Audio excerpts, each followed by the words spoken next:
Alright, so today we're here, we're going to do a deadlifts for our group presentation. We're going to talk about the risk and the injury prevention that it will cause. We want to make sure that we focus on proper technique through the deadlift. It's a very functional movement that every athlete should use, especially those in the competition stage and more towards the elite athletes. It's better to focus on a proper technique than going heavy on this. We want to make sure that we keep our athletes safe, and so that's something we're going to show you today. Alright, so today we're going to show you how to do a deadlift. As he approaches the bar, we want to make sure that his feet are slightly a little bit over shoulder width apart.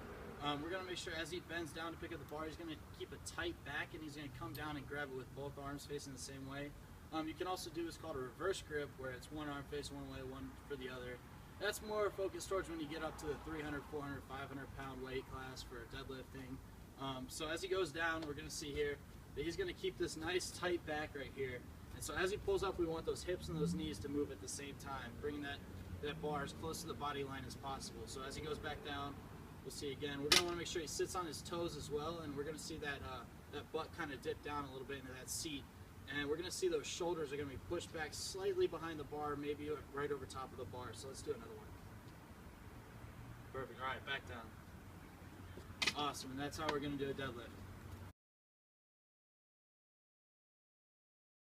Some of the potential injuries that can occur are some issues in the back and shoulder area. That we can see one of the major issues occurs is when an athlete were to slump their shoulders as they go to lift the bar. That can cause damage to the upper back area and some more stress in the lower lumbar area, which we would like to avoid. Or you can see as he picks up the bar, if his arms are bent outside, that adds more stress into the arms, which we're trying to avoid, and we're trying to focus the weight and lifting more to the lower back and to the leg area.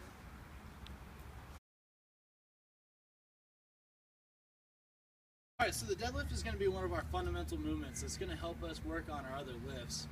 Most importantly, it's going to help us with our squats and our cleans, as well as our snatches, and even going into some things that are going to be building off that lower back, where we can create this almost a natural weightlifting belt between the obliques, the lower lumbar, and also through the core areas. The deadlift is also a great exercise because it helps develop some of that explosive leg power and also lower back and core strength that can be used in sports such as football when you're running, getting off the line, or in basketball, trying to accelerate and jump towards the hoop and go up for a layup. And it can also be used in other sports that just really involve the generic explosive power needed to get going, running quickly, or get off the block.